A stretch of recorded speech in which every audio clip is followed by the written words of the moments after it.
राधे राधे। त्रिनेत्र भाग्य में आप सभी का स्वागत है और मैं हूं आपके साथ आचार्य पुष्पेंद्र शास्त्री। कहते हैं कि कोई तन दुखी, कोई मन दुखी, कोई धन बिन रहते उदास, थोड़े थोड़े सब दुखी, सुखी प्रभु के दास।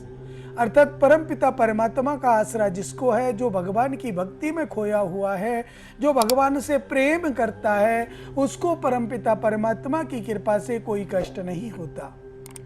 तो मैं यही आपसे चाहूँगा कि आप लोग के साथ जो मैं प्रतिदिन जुड़ता हूँ, लाइव टेलीकास्ट आपके साथ करता हूँ, आपसे बातें भी करता हूँ, तो आप ज़्यादा से ज़्यादा संख्या में मेरे से जुड़ें। और आपके टीवी स्क्रीन पर जो नंबर दिए जा रहे हैं, ये आपकी भलाई के लिए दिए जा रहे हैं, आपके और हमारे माध्यम हैं ये नंबर।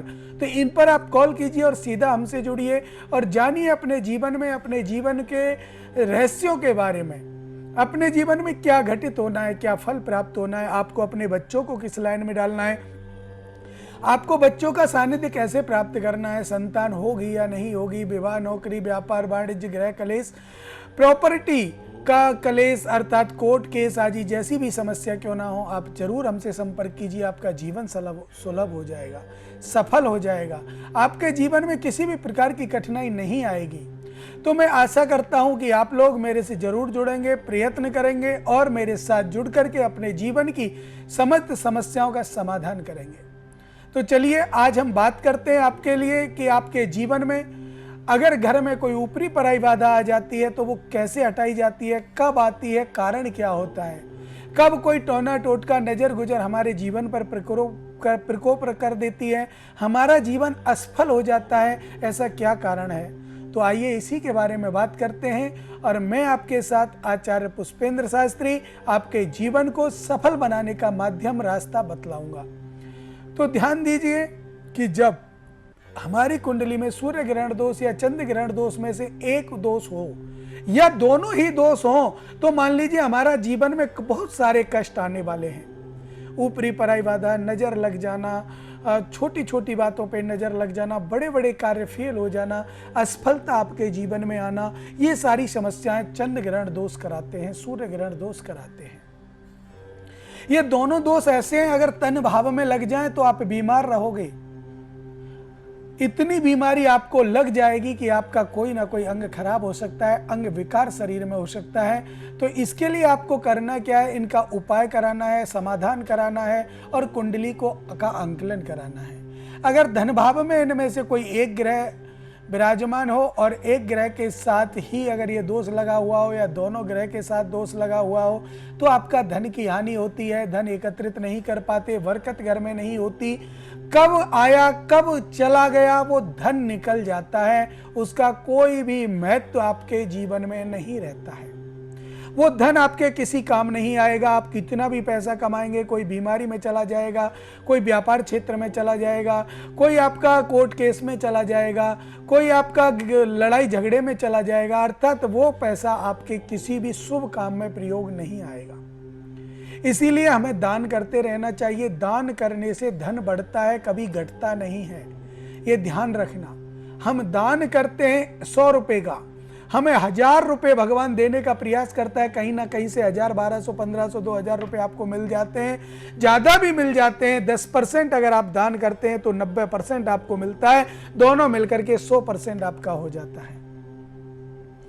तो दान करना बहुत जरूरी है। दान आप किसी संस्थान में दीजिए, किसी गौशाला में दीजिए, आश्रम में दीजिए, कहीं भी दे सकते हैं, लेकिन समय समय पर अपनी आय का 10% नहीं, 5% भी नहीं, लेकिन मैं तो ये कहूँगा कि आप 1% भी अगर दान कर सकते हैं तो दान अवश्य कीजिए।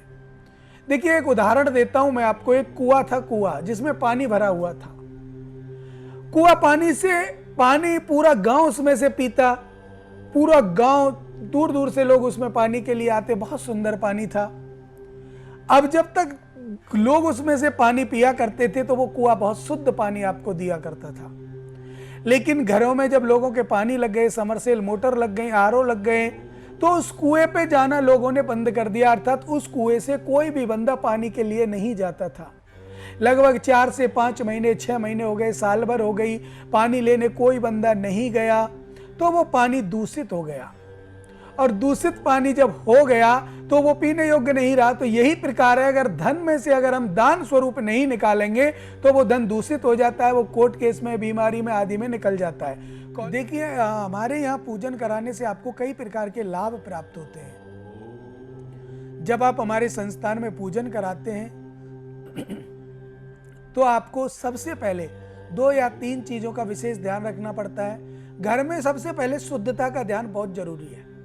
बिना शुद्धता के पूजन सफल नहीं होता है। जितने दिन हमारे यहाँ पूजन चलता है उसके बाद सामग्री आपके घर पहुंचती है, और जब तक आप सामग्री का उपाय करते हैं तब तक घर में दारू, मीट, मदिरा, ऐसी कोई भी अंडे वंडे, ऐसी कोई भी शक्ति, कोई भी भोज्य पदार्थ ऐसा नहीं आना चाहिए घर में जो अनर्गल है, जो मांसाहारी है।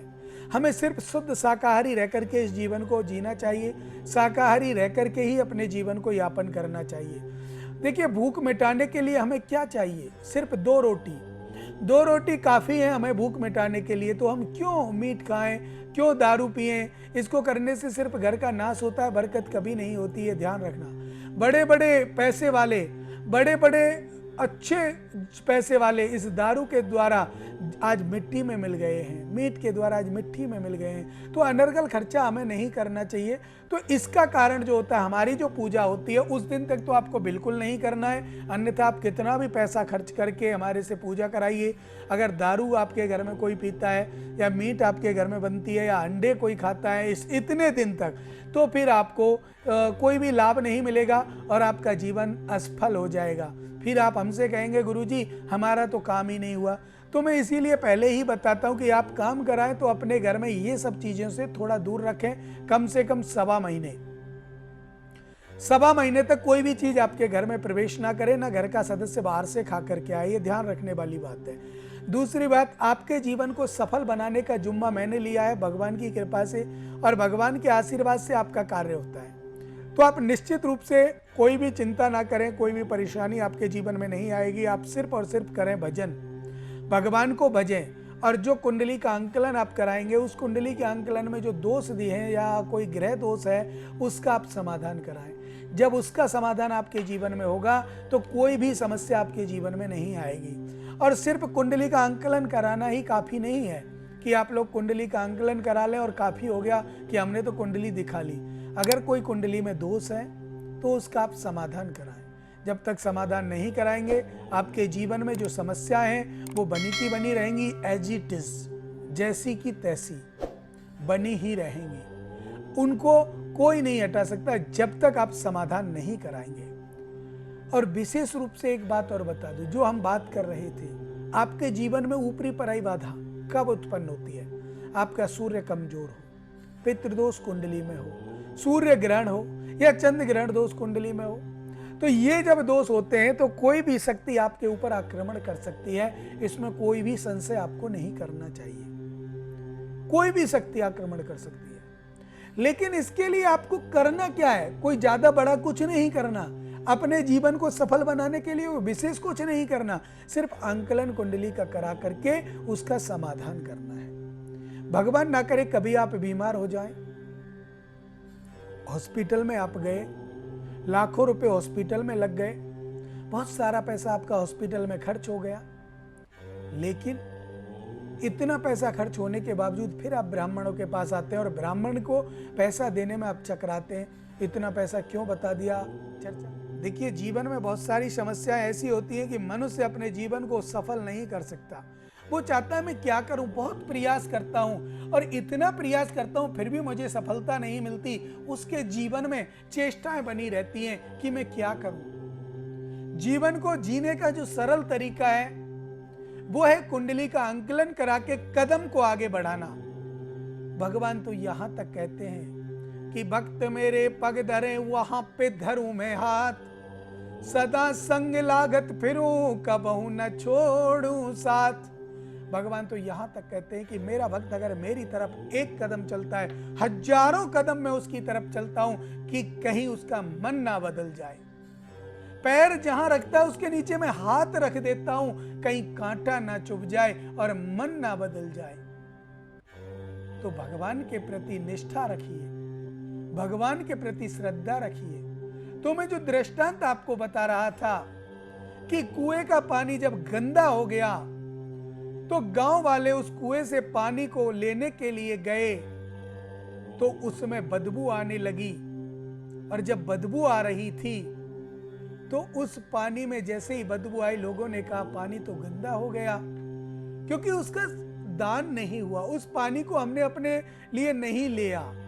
तब पानी ऊपर आता तो पानी टपकता, टपकने के साथ उसमें ऑक्सीजन जाती, ऑक्सीजन से पानी अच्छा होता, सही रहता। लेकिन काफी समय तक जब ऑक्सीजन नहीं गई तो पानी को खराब होना ही था। यह वैज्ञानिक नजारा है। दूसरा, इसी प्रकार हमारा धन, अगर हम उसमें से कुछ क्षण 1%, आधा परसेंट, 0%, कुछ ना कुछ आप दान करते हैं तो आपके जीवन में जो समस्या है वो अपने आप दूर हो जाती है, कोई समस्या नहीं आती।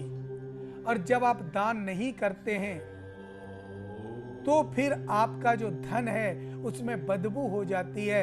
बदबू रूपी धन बाहर तो निकलेगा ही, तो वो कोर्ट केस में निकल जाता है, बीमारी के माध्यम से निकल जाता है, और किसी कारण निकल जाता है। इसीलिए हमें दान करना अवश्य चाहिए। जब तक आप दान नहीं करेंगे तब तक कोई भी कार्य आपके जीवन में सफल नहीं होगा। आपका जो गृह कलेश है वो भी शांत नहीं होगा। अब मैं आपको बताता हूं कि दान कहां देना अच्छा होता है। सुपात्र को दान दीजिए। जहां आपके कार्य की, आपके धन को सत्कर्मों में लगाया जाता हो, उस जगह आप दान दीजिए। इच्छा शक्ति रखने वाले को आप दान दीजिए। जिनके पास नहीं है उनको आप दान दीजिए। देखिए, कोई भी व्यक्ति, आपको अगर हमारे संस्थान में पूजन कराना है तो हमारे संस्थान के नियम है कि आपके घर आकर भी पूजन किया जाता है। आप फोन के द्वारा हमारे संस्थान में भी पूजन करा सकते हो, आप हमें भी अपने घर बुला सकते हो, और या आप हमारे संस्थान में आकर भी पूजा करा सकते हैं। जैसी आपकी सामर्थ्य वैसा आप अपना कार्य करा सकते हैं। कोई भी प्रकार की कोई चिंता करने की बात नहीं। आपको श्रीमद् भागवत जी की कथा करानी है, श्री रामायण पाठ कराना है, सुंदरकांड पाठ कराना है, और भी कई जो अनुष्ठान है, जप है, जप तप अनुष्ठान, ज्ञान यज्ञ होम, ये आपको कुछ भी कराना हो, आप निश्चित रूप से हमारे संस्थान का सहयोग लें और हमारे संस्थान में आप दान करें। दान आपका जो हमारे संस्थान में आएगा, वो जो गरीब लोग जो पूजा नहीं करा सकते, जिनके पास पैसा नहीं है, वो पैसा उनकी पूजा में लगता है, तो उसका लाभ आपको भी मिलेगा। आपको जब लाभ मिलेगा तो आपका जीवन सफल होगा, और आपका जीवन सफल होगा, उस गरीब का भी जीवन सफल होगा। इसके लिए आप अग्रसर आएं, आगे आएं, अपना नाम लिखाएं। अपना नाम लिखाने के बाद जो भी आपकी श्रद्धा हो, भाव हो, उस भाव से आप दान करें। तब आप देखें आपके जो कार्य हैं, आपका जो धन है वो सत्कर्मों में लगा। अच्छा दान आपका हमने हमें दिया और सत्कर्म में लगा तो धन में जो बदबू है वो नहीं आएगी। धन की बदबू हुई दूर तो आपके घर में कोर्ट केस जैसी समस्या नहीं होगी। आपके घर में किसी भी प्रकार से गृह कलेश नहीं होगा। आपके घर में बीमारियां नहीं आएंगी, क्योंकि आपका धन शुद्ध है और शुद्ध धन को अनर्गल रास्तों से नहीं निकलेगा। तो विशेषकर जो आज बात कर रहे थे, हम इसी बात को लेकर आपसे बातें कर रहे थे। तो आपके घर में किसी भी प्रकार की समस्या हो, आप कॉल करें, जुड़े, अपने टीवी स्क्रीन पर जो नंबर है उन्हें नोट कर लें, जब आप पर समय हो तब करें। राधे। देखिए, जीवन में बहुत सारी समस्याएं होती हैं और इन समस्याओं से निजात पाने के लिए आपके पास एक ऑप्शन है, त्रिनेत्र भाग्य। आपके टीवी स्क्रीन पर जो नंबर दिए गए हैं उन पर आप कॉल कीजिए और हमसे जुड़िए। समय का अभाव होता है, अब मुझे दें इजाजत। देखते रहें त्रिनेत्र भाग्य। राधे राधे।